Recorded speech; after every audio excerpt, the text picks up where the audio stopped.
ዓርብ ዕለት ደግሞ ለነ ሚካኤል ከባድ ነበር። ይገርማቸዋል። ዓርብ ዕለት ክርስቶስን የሾህ አክሊል ደፉበት። ጨርቅ ልብሱን ገፈው ገረፉት። ከገረፉ በኋላ ጨርቅ አለበሱት። ከዛ ልብሱን ገፈው ሌላ ጨርቅ አለበሱት። አቤት ስንተርከው ቀላል ነው። እስቲ በደንብ አስተውሉት። ክርስቶስ የተገረፈው እኛ ለሙሄ በምናጮኸው ጅራፍ አለ። ሚስማር አለው መግረፊያው። የሾለ አጥንት አለው። ሰውነቱ ላይ አርፎ ሲነሳ ስጋውን እየነጨ ነው የሚነሳ። በዚያ አጥንቱ እስከሚታይ ድረስ ተገረፈ። ከተገረፈ በኋላ ልብስ አለበሱት። ወደ ሄሮድስ ወሰዱት። ወደ ጲላጦስ መለሱት። ድጋሚ ልብሱን ገፈፉት። ገፈፉት ሲባል ልብስ መገፈፍ እርቃን መሆን አይደለም ችግሩ። ከቆሰለ ሰውነት ላይ ጨርቅ ሲነሳ ምንድን ነው የሚሆነው? ስለዚህ ክርስቶስ ልብሱን ሲገፈፍም ድጋሚ ሲለብስም ይታመማል። የሾህ አክሊሉን ይተክሉታል፣ ይነቅሉታል። ከዛ መጥተው በበትር ይዘው ጭንቅላቱን መቱት ይላል።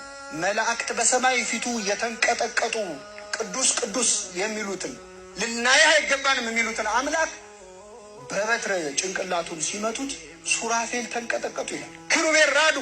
ፊቱ ላይ ሲተፉበት ሲያዩ ፊቱ ላይ ሲተፉበት እኛ ፊትህን ማየት አይገባንም ብለው በሁለት ክንፋቸው ፊታቸውን በሁለት ክንፋቸው እግራቸውን ሸፍነው መስቀል ሰርተው በፊቱ ቅዱስ ቅዱስ የሚሉት አምላክ ፊቱ ላይ ምራቅ ሲተፋበት ደግሞ ለክርስቶስ ምራቅ ይገባ ነበር። እሱ እኮ ምራቁን እንትፍ ብሎ ዓይንን የሰራው ዓይንን ያበራው ምራቁን እንትፍ ብሎ ዲዳውን አንደበትን የሰጠው። ያ ቀን ለመላእክት በጣም ከባድ ነበር። አይሁድ ጌታን በሰቀሉት ጊዜ ይላል ቅዱስ ያሬድ ሚካኤል አርመመ ወገብርኤል ተደመመ። ሚካኤል ዝም አለ፣ መሸከም አቃቱ። እንዴት ነው ወታደሮች እንኳን ቆመው ንጉሳቸው ሲሰደብ አይችሉም ማለት? ክርስቶስ ሲሰደብ መላእክት ቆመው አይተዋል። ያ ቀን የስቃይ ቀን ነበር ለመላእክት። ቅዱስ ገብርኤል አልቻለም፣ ሰይፉን ጣለ። የቤተ መቅደስ መንጦላይት መጋረጃው የተቀደደው በገብርኤል ሰይፍ ነው ይላል እኛ መጽሐፍ። እስከ ምጽአት ድረስ እየሰነጠቀ የሚሄድ ሰይፍ ግን ሊቆጣ ሊዋጋ ሲሞክር የእግዚአብሔር ቸርነት ከለከለችው። ክርስቶስ ከሞት በተነሳም ጊዜ ከመቃብሩ ግራና ቀኝ የነበሩት እነማን ናቸው? መላእክት ናቸው።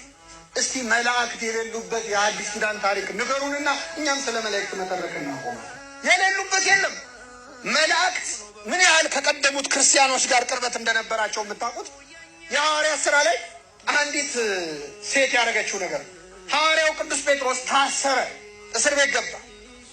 እስር ቤት ገብቶ ካሁን ገደሉት እያሉ ሐዋርያት ተሰብስበው ሌሊቱን ሙሉ ቁጭ ብለው 72ቱ አርድእት 120 ቤተሰብ ሆነው እራት በልተው ቁጭ ብለው ይጨነቃሉ። እንደው ምን ይሻላል? አሁን እዛው ይገሉት ይሆን? መቼስ ሰው ሲታሰርብን ጭንቀቱ ከባድ ነው አይደል? ምን ያደረጉት ይሆን እያሉ ስለ ጴጥሮስ እየተወያዩ እያለ ድንገት በር ተንኳኳ። በሌሊት በር ተንኳኳ። ከዛ ሮዴ የምትባል የቤት ሰራተኛ አገልጋይ ነበረች። ሂጂና በሩን ክፈቺ ብለው ላኳት። ሄዳ ከፈተች። ከፍታ አይታ ደንግጣ መልሳ በሩን ዘጋችሁና መታ ቆመች። ምን ነው ምን ሆንሻሏል? እረ ጴጥሮስ በር ላይ ቆሟል አለች። የታሰረው ጴጥሮስ ምን ላይ ቆሟል? ከዛ ምን አሏት? አይ መስሎሽ ነው፣ ጴጥሮስ አይደለም ያንኳኳው፣ ምናልባት መልአኩ ሊሆን ይችላል። ምን ሊሆን ይችላል? የጴጥሮስ ጠባቂ መልአኩ ጴጥሮስን መስሎ መጥቶ ሊሆን ይችላል። እኔ እንስሰማ ክርስቲያን በመሆኔ ራሱ ተጠራጠርኩ ራሴ። አሁን ቤታችሁ ሌሊት ቢንኳኳ፣ እኛ ሌሊት ቢንኳኳ ማን ሊሆን ይችላል ብላችሁ ነው የምትጠረጥሩት? አክስቴ ሞተች ማለት ነው ይላል የታመመ ዘመድ ያለው። ትንሽ ፖለቲካው ግርግር ከበዛው ደግሞ ፖሊሶች ናቸው። ሌባ ሊሆን ይችላል፣ እዚያ ደግሞ ሊሰረስር ነው አይደል? መልአክ ሊሆን ይችላል ብላችሁ ተገምታላችሁ። ይኸው እኔም እዚህ ቆሜ እናገራለሁ እንጂ ሌሊት ሲንኳኳ ካየሁ መልአክ ሊመስለኝ አይችል።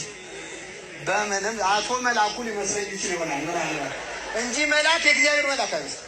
የመጀመሪያዎቹ ክርስቲያኖች ግን በር ሲንኳኳ እንኳን መልአክ ሊሆን ይችላል ብለው የሚጠረጥሩ ነበሩ።